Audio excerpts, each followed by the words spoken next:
10.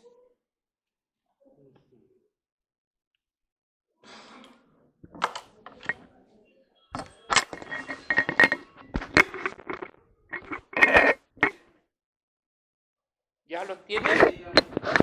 Amén, dice. Pero tú, ¿por qué juzgas a tu hermano?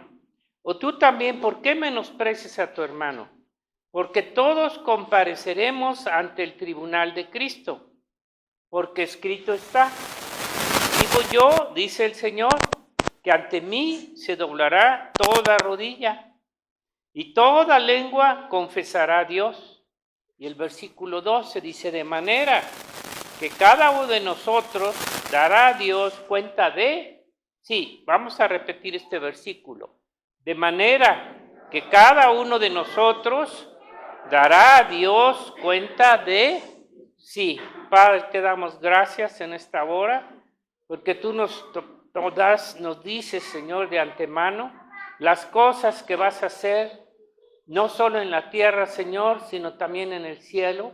Aquellas cosas, Señor, que tú vas a cumplir, como está escrito, Señor, que ante ti se doblará toda rodilla y toda lengua confesará a ti, Padre, y que cada uno de nosotros vamos a dar a ti cuentas de cada uno. Te lo damos gracias, Señor, y te pedimos que nos des entendimiento, que tu Espíritu Santo redarguya nuestro corazón, Señor, alinee nuestra alma, nuestra voluntad a la tuya, Señor, y nuestras acciones. En el nombre de Jesús, amén. Mire, esta enseñanza es algo que tenemos que tomar en cuenta.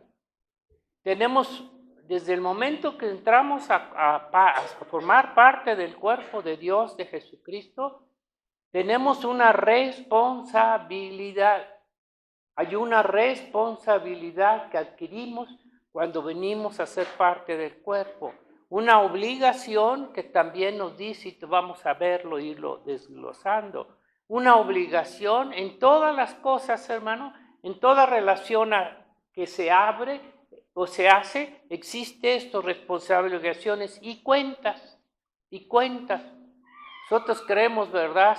A veces nos olvida que formamos parte de un cuerpo de Jesucristo y que en ese cuerpo, tarde que temprano, aunque aquí parezca que estamos solos y que hacemos lo que queremos, finalmente vamos a tener que dar cuentas. Todos vamos a dar cuentas de sí. Entonces, que esto abra nuestro corazón al Señor para que seamos temerosos de Dios y que podamos hacer lo que Dios nos pida, hermano. Cada quien va a dar cuentas de sí y no le vamos a echar la culpa a fulano, ni a tu esposa, ni a tu esposo, a nadie, a Dios, delante de Dios, ¿verdad? Cuentas. Y fíjese cómo esto, desde el principio, como que quiere chillar, ¿no? Desde el principio de la creación, cuando Dios creó a Adán y a Eva, siempre esto sigue sucediendo en su iglesia.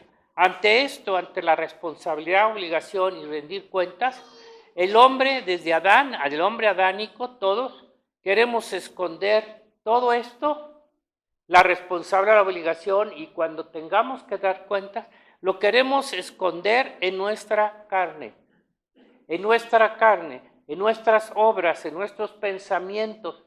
Hacemos nuestras propias ideas, caminos, pensamientos, ante lo que Dios nos dice, que un día vamos a tener que dar cuentas ante Dios, y nos escondemos, hacemos nuestras propias teorías, nuestros propios pensamientos, para no dar cuentas, para no aceptar que un día, y que tenemos una responsabilidad.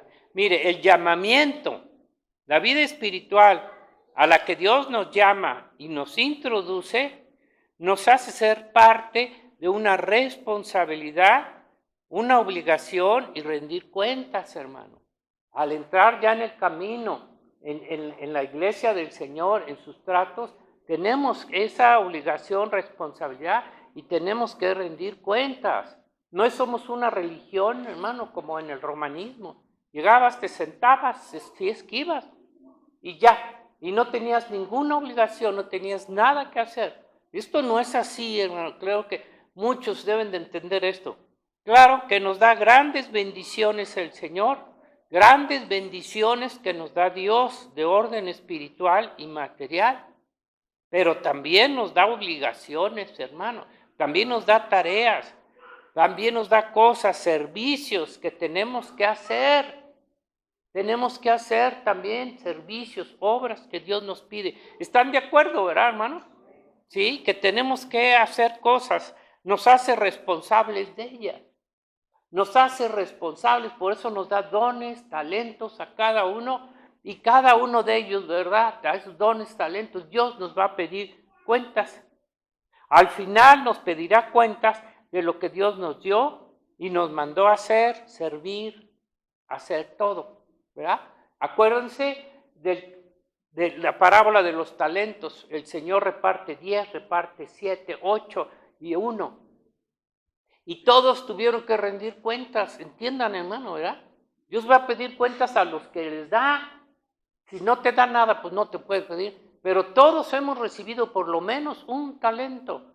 Y tarde que temprano vamos a tener que presentarnos delante de Dios para rendir esas cuentas, aunque sea un talento. Pero los queremos esconder. En fin, sabemos que esto va a ser al final. Nos va a pedir cuentas. El llamamiento, elección de Dios a su iglesia nos hace ser siervos. Recuerden que el Señor decía que Él no vino a que le sirvieran, sino a servir. Él nos llama siervos. El llamamiento, la elección que Dios nos hace, hermano, es para servir. Somos siervos y siervas del Señor. No hay otro llamamiento más que de siervos, hermano, aquí en la tierra, servidores del reino de los cielos. No podemos ponernos, ¿verdad?, arriba y decir que nos tienen que servir, nosotros tenemos que servir. Servidores de Jesucristo. Y todo nos da dones, talentos, ministerios a cada uno. Y todos son para servir. Todos son para servir, hermano, ¿verdad? Tanto en el cuerpo, en la iglesia. Por eso ahí el Señor nos habla, ¿verdad? En 1 Corintios 12, cómo somos un cuerpo. Y cada miembro de un cuerpo tiene una función diferente y tiene un don o un ministerio diferente. El corazón, la mente, los pies, todo. Pero todos funcionan de una sola vez y para un mismo propósito. Entonces somos un cuerpo. Todo lo que Dios nos da, todos los dones, talentos, el ministerio es para servir a su cuerpo y su iglesia, como también servir afuera. Cuando Dios nos manda a servir también afuera, llevar el evangelio, hacer, ¿verdad?, obra también de evangelismo. Todos somos enviados a servir, hermano. Todos tenemos que quitarnos esa mentalidad de que solamente venimos, nos sentamos y no participamos en nada ni en nadie. Tenemos que entender que somos enviados a servir. ¿A qué fue enviado el Señor Jesucristo? ¿A qué fue enviado los apóstoles? ¿A qué eres enviado tú? Y yo, entonces, a servir, hermano. Y a través de los dones, talentos, sean materiales, sean económicos como espirituales. Porque Dios nos da de los dos. Muchos creen que Dios solo les pedirá cuentas a los pastores. Dicen, no, pues solo a los pastores Dios les va a pedir cuenta. A los evangelistas, a nuestro hermano Víctor, ya te amolaste, Víctor. Nomás a ti te va a pedir cuentas, ¿no? ¿Verdad? Ministerios, dones espirituales. Piensa que solamente a los que Dios les da, todos tenemos un don y un ministerio, hermano. Tanto material como espiritual, material como espiritual. Porque dígame, ¿quién no tiene un talento, un don material? Díganme, ¿quién no lo tiene? Todos, ¿verdad? Y que Dios nos va a pedir cuentas. Piensa que no pedirá cuentas a quienes Dios da también riquezas, bienes materiales. A veces pensamos, pues solamente estamos para rendir cuentas en la cuestión espiritual. Sí, Señor, tú me diste bendición espiritual, dones, ministerios, talentos, y yo solo te tengo que rendir cuentas. Están equivocados, porque Dios nos va a pedir cuentas también, no solamente de las bendiciones espirituales, de los dones, sino también de esos dones materiales, porque Dios da dones materiales también a su iglesia, y de eso nos va a pedir cuentas, no solamente de los espirituales, hermano, ¿verdad?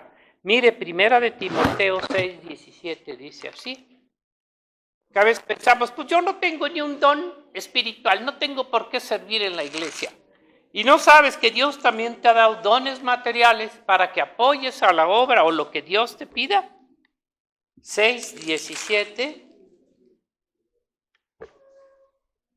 O sea, ¿creen que a los ricos o a los que tengan bienes materiales, Dios no les pide cuenta, solo a los espirituales? Mire lo que dice. A los ricos de este siglo, ¿ya lo encontraron? Mando que no sean altivos, ni pongan la esperanza en las riquezas, las cuales son inciertas, porque ahorita tienen y mañana están en la calle, sino en el Dios vivo, que nos da todas las cosas en abundancia, para que las disfrutemos. Dios se las da también.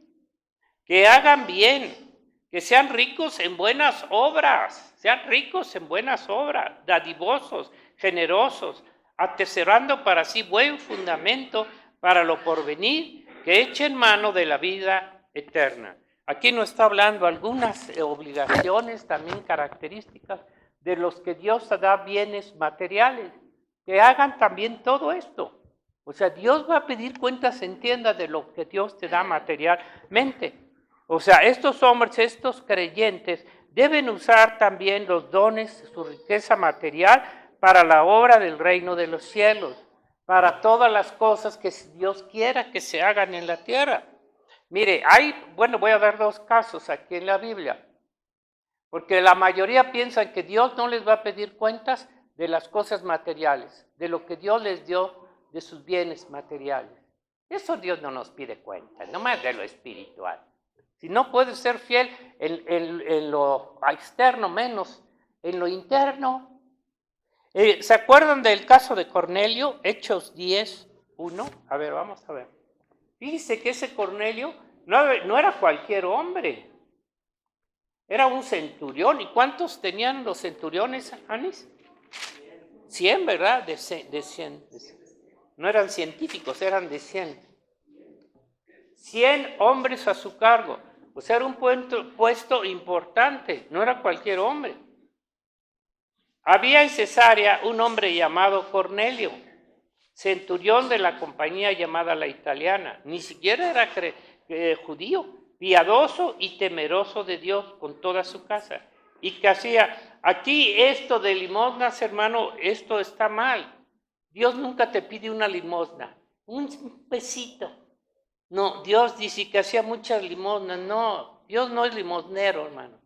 Esto lo ha hecho el hombre, ¿verdad? Dios no te pide limosnas. Al pueblo oraba a Dios siempre. Vio claramente en una visión como a la hora 9 del día, que un ángel de Dios entraba donde él estaba y le decía, Cornelio. Él mirándole fijamente y atemorizado dijo, ¿qué es, Señor? Y le dijo, tus oraciones. Y aquí vuelven a poner tus limosnas. ¿Tú crees que Dios se va a agradar de las limosnas, hermano? Dios te da un tanto por ciento para que des, no des limosnas. Quédate con tus limosnas. Pero no le des a Dios limosnas. Dios pide lo que Él quiere y eso es lo que le tienes que dar. Dice, han subido para memoria delante de Dios. Y nos sigue hablando, y ya le envía a Pedro para que predique, y luego le da el don del Espíritu Santo. Fue de los primeros que el Señor, de los gentiles, que Dios les dio el Espíritu Santo. Fíjese el caso de Cornelio. Con lo que Dios le había dado, todas ahorita vamos a ver las obligaciones que tiene un creyente, las estaba cumpliendo. Y Dios lo visitó, hermanos, ¿verdad? Tenemos que tener una clase de vida así para que agrademos a Dios, ¿verdad? Luego el caso de Lucas 7:1 también otro centurión.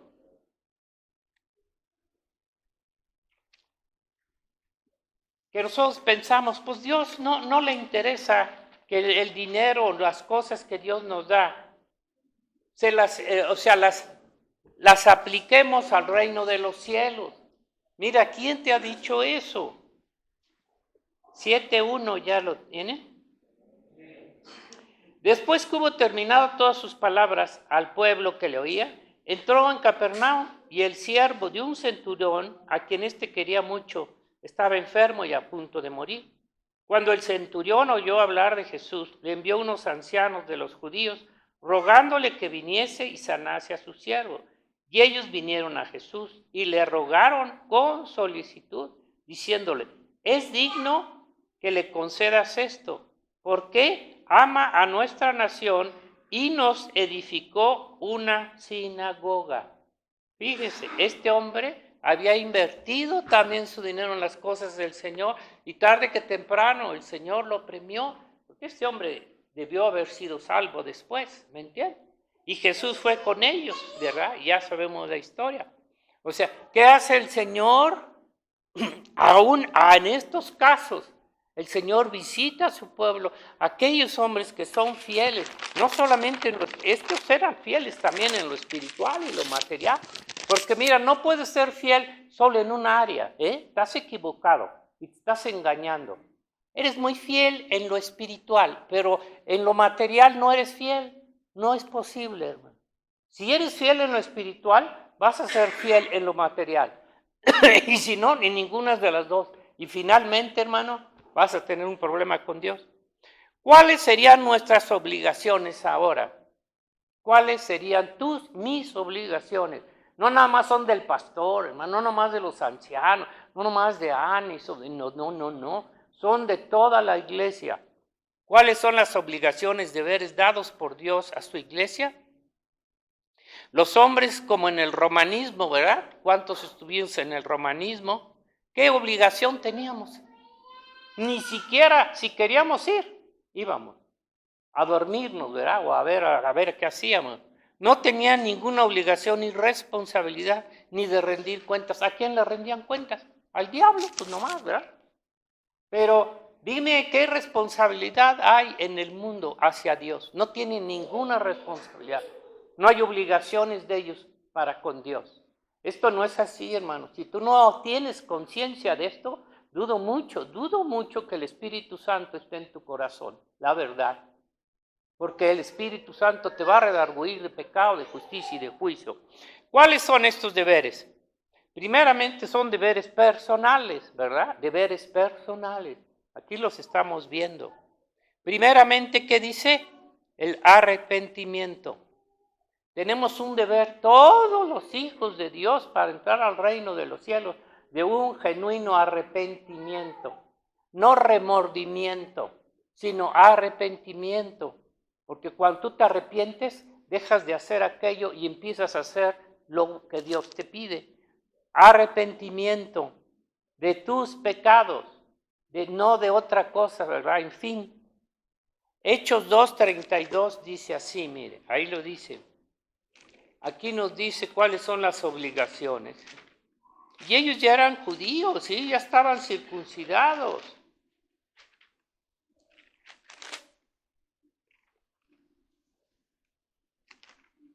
Después del primer discurso de Pedro, el 37, ¿ya lo encontraron? Al oír esto se compungieron de corazón y dijeron a Pedro y a los otros apóstoles, varones, hermanos, ¿qué haremos? Cuando el Señor les redarguyó, que les decía que habían crucificado a Jesucristo. ¿Qué haremos? ¿Qué haremos? Fueron redarguidos de pecado. Pedro les dijo, arrepentíos y bautícese cada uno de vosotros en el nombre de Jesucristo para perdón de los pecados y recibiréis el don del Espíritu Santo. Porque para vosotros es la promesa y para vuestros hijos y para todos los que están lejos, para cuantos el Señor nuestro Dios llamare. Y con otras muchas palabras testificaba y les exhortaba diciendo, sed salvos de esta perversa generación. Así que los que recibieron su palabra fueron bautizados y se añadieron aquel día como 3,000 personas. Y mire, dice, ¿y qué hacían después? Perseveraban en la doctrina, en conocimiento de los apóstoles, en la comunión unos con otros como iglesia, en el partimiento del pan y en las oraciones. Y sobrevino temor a toda persona, y muchas maravillas y señales eran hechas por los apóstoles. Todos los que habían creído estaban juntos y tenían en común todas las cosas, y vendían sus propiedades y sus bienes y los repartían a todos según la necesidad de cada uno. Y perseverando unánimes cada día en el templo, partiendo el pan en las casas, comían juntos con alegría y sencillez de corazón, alabando a Dios y teniendo favor con todo el pueblo. Y el Señor añadía a cada iglesia los que habían de ser salvos. Entonces, ¿cuáles son? Aquí hay algunas obligaciones. ¿Cuáles son las obligaciones personales? Primero, arrepentimiento, reconocimiento de tus pecados, no de tu esposa, de tu abuela, de quien quieras, no de tus hijos, los tuyos, reconocimiento de mis pecados. Bautizarnos con agua. ¿Cuántos faltan de bautizarse aquí? Hay muchos que ya están grandes, tú también, la hija de Gad. Fíjense, todos los que faltan, aquí no solamente es ya el reconocimiento, es necesario el bautizo, es necesario el bautizarse en el agua. Entonces son parte de las obligaciones que tienen. Pues voy a decir, pero pues ya, ¿para qué me bautizo si ya creí? Tienes que, esta es parte. Bueno, dice, un deber también, una obligación, el estudio, conocer el Evangelio de Jesucristo. Estos eran judíos, hermano. No decía que no tuvieran conocimiento de la Torá, de la ley. Sin embargo, tuvieron que aceptar la doctrina de los apóstoles. O sea, ¿cuál es otra obligación? El estudiar, conocer el Evangelio de Cristo. Hermano, ¿cuántos de ustedes han tenido un estudio de la Biblia? Poquititos. Lo poquito que captan en los mensajes, hermano. Pero nunca se han esforzado a querer estudiar, a ser discípulos de Jesucristo. Tenemos la obligación de estudiar la palabra de Dios, el Evangelio. También tenemos el deber de reunirnos como su iglesia con los demás hermanos de la fe. Esta es otra parte. Ay, Señor, pues yo nomás voy a estar medio año. Ay, Señor, yo nada más esto. Y cada quien pone sus condiciones. Si somos un cuerpo de Cristo, no podemos estar separados del cuerpo. Reunirnos como su iglesia con los demás hermanos, es una obligación, un deber. El deber de orar, porque aquí dice orar. ¿Cuánto oramos ustedes, hermano? En la mañana, en la noche, a la hora que quieran. Es un deber, una obligación, leer tu Biblia, orar. ¿Cuántos lo hacen, hermano, verdad? No es algo opcional, salen como locos en la mañana por su trabajo, ya se me hizo tarde. ¿Cuándo oran? En la noche ya estoy cansado. Nunca tienen tiempo, ¿verdad? Orar, compartir la palabra de Dios a los hombres, que es servir de acuerdo al don que Dios les dé. Tenemos también la obligación de compartir la palabra con las personas que Dios nos ponga, ¿sí? Y también tenemos el deber de ofrendar. Ahí es donde no les va a gustar. Tenemos el deber. Sí, miren, si no estamos bien espiritualmente, muchas de estas cosas no las vamos a cumplir. Tenemos el deber de ofrendar, diezmar, para sostener la obra, la iglesia en sus necesidades. ¿Me entienden? Tenemos una obligación, hermano. No son limosnas, ¿entienden? Dios pone lo que es ofrenda. Pero un diezmo es un diezmo. Si quieres dar el diezmo, dalo. No se les obliga. El que lo da, Dios lo bendice y se acabó. Y no se obliga. Pero Dios te lo pide. Porque lo dice, no lo quiere para el hermano. No, a mí no me interesa. Entiende que es una obligación de parte de Dios el ofrendar. Si no lo haces, ese es tu problema, ¿verdad? Pero hay muchos que argumentan que el diezmo y la ofrenda es parte de la ley y que ya no es del Nuevo Testamento.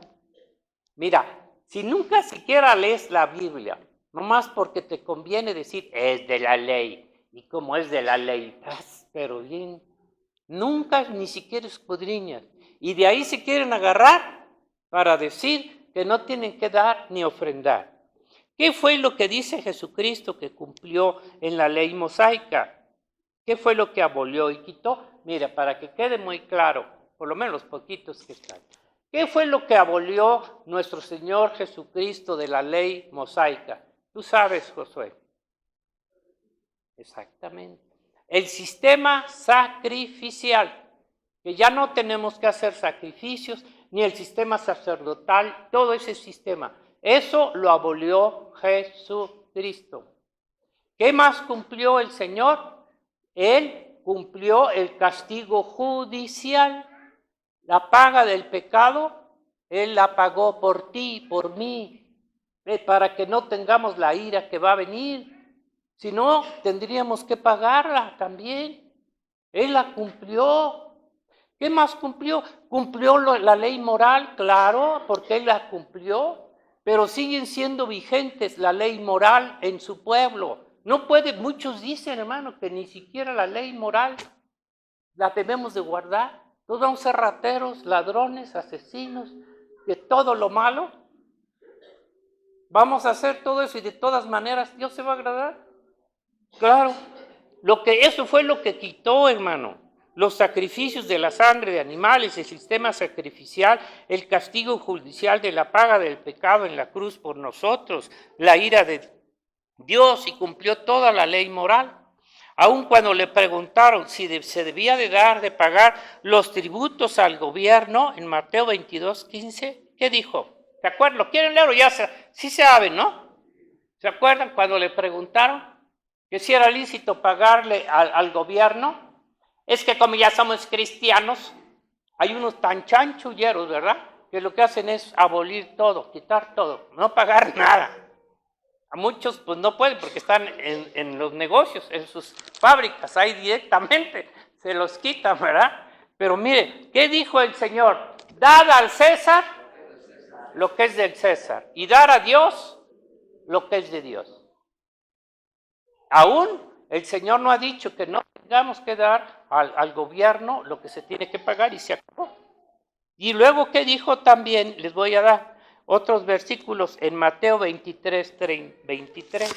Ya hay más, hermano, pero por lo menos esta pequeña enseñanza, y que lo quiera hacer, que lo haga, por eso no se obliga. Pero es un deber decirles que es una obligación también hacer todo esto, orar, estar llenos del Espíritu Santo. Porque cuando estás lleno del Espíritu Santo no te va a costar trabajo obedecer, hacer la voluntad de Dios.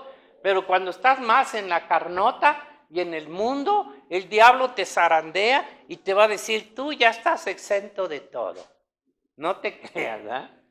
Mira, 23, cuando el Señor acusa a los escribas y fariseos, dice, ay de vosotros, escribas y fariseos hipócritas, porque diezmáis la menta, el eneldo y el comino, y dejáis lo más importante de la ley, la justicia, la misericordia y la fe. ¿Y qué dice? Esto era necesario hacer sin dejar de hacer aquello. Guías ciegos que coláis el mosquito, pero también, ¿verdad? Y tragáis el camello. Pero ¿qué dice? Esto es necesario hacer sin dejar de hacer. Él no, ¿cómo iba a quitar, hermano, los diezmos, la ofrenda? ¿Entiendes? ¿Dónde encuentras en la Biblia que quitó esto el Señor? Ahí está en 1 Corintios 12 también, las ofrendas y todo. Entonces, fíjese, cuando confronta a los fariseos, ¿qué deben de hacer? Nunca dejó el Señor, nunca dijo que se había abolido la ofrenda, el diezmo, en el Nuevo Testamento. ¿Me entiende? Ahora, no se obliga, entiéndalo. No se obliga, pero es una obligación que Dios pone. Es como tú, si no quieres ser, pues no eres, pero ¿quién va a ser el beneficiado? Tú. Si tú vienes al servicio, ¿quién va a ser el beneficiado? Tú. Si tú obedeces, tú. Y hay mucha bendición en cuanto a esto, pero nunca lo han practicado. Entonces, es parte, dice que de la justicia, la misericordia y la fe. Dice, es parte de la justicia, la misericordia y la fe. parte de la justicia. Si nuestra justicia, dice, no fuere mayor que la de los fariseos y los publicanos, no entraríamos al reino de los cielos. Porque ellos, aunque hacían lo exterior, en lo interior no tenían justicia, ni misericordia, ni fe. Pero si yo tengo estos dones del Espíritu Santo, yo voy a actuar conforme a la palabra. Él no ha abolido estas obras en el alma del hombre, tanto en el antiguo como en el nuevo pacto. Entonces el cumplimiento está reconocido por Dios a través de las intenciones internas del corazón. No solo son las acciones externas, como lo hacían los fariseos. Dios se agradó del diezmo y de la ofrenda de Abraham, ¿sí o no? ¿Quién fue el primero que ofrendó? ¿Quién fue el primero que diezmó? Abraham, Hebreos 7:1. Es el abuelo de todos nosotros, porque por él tenemos entrada al reino de los cielos, porque es la simiente de Jesucristo. Y cuando viniere la simiente espiritual, entonces, mire, aquí vea, ¿por qué Pablo habla esto? Porque el Espíritu Santo revela esto. Dice así, vamos a ver desde el 7:1, ya es el último versículo. Porque este Melquisedec, rey de Salem, que es un prototipo de Cristo, sacerdote del Dios Altísimo, que salió a recibir a Abraham, que volvía de la derrota de los reyes, y le bendijo, quien asimismo dio a Abraham los diezmos de todo, cuyo nombre significa obviamente rey de justicia y también rey de Salem. O sea, era una tipología de Jesucristo. ¿A quién le estaba dando los diezmos? Esto es rey de paz, sin padre, sin madre, sin genealogía, que ni tiene principios de día ni fin de día, sino hecho semejante, ahí está clarito, al Hijo de Dios. O sea, a quien le dio ese diezmo antes de que fueran y que existiera todavía el sacerdocio y todo. ¿Me entiende? ¿Y a quién se lo dio? A Jesucristo. Considera cuán grande era este a quien aún Abraham el patriarca dio diezmos del botín. Ciertamente los que entre los hijos de Leví reciben el sacerdocio tienen mandamiento de tomar del pueblo los diezmos según la ley, es decir, de sus hermanos, aunque estos también hayan salido de los lomos de Abraham. Pero aquel cuya genealogía no es contada de entre ellos, tomó de Abraham los diezmos y bendijo al que tenía las promesas. Y dice el 8, aquí ciertamente reciben los diezmos hombres mortales, pero hay uno de quien se da testimonio que vive. ¿Quién es el que vive? Jesucristo, es Cristo. Por decirlo así, en Abraham pagó el diezmo, también Leví que recibe los diezmos. Entonces, hay como le quieran entender. Pero yo me digo una cosa, ¿Dios se agradó del diezmo de la ofrenda de Abraham por la fe? ¿Sí o no? ¿La tomó en cuenta? Entonces, ¿de quién recibimos y a quién le estamos dando? Dice aquí, se los dio a Melquisedec, un prototipo de Jesucristo. Hoy, ¿a quién estamos ofreciendo todo lo que hacemos? Pues yo les comparto esto porque pues es parte de la palabra de Dios. Yo les iba a compartir otro, pero ahora les cayó. Les cayó la palabra, ¿verdad? A ver a quién le cae bien, a muchos no. Padre, te damos gracias en esta hora porque tú nos das toda bendición espiritual y material.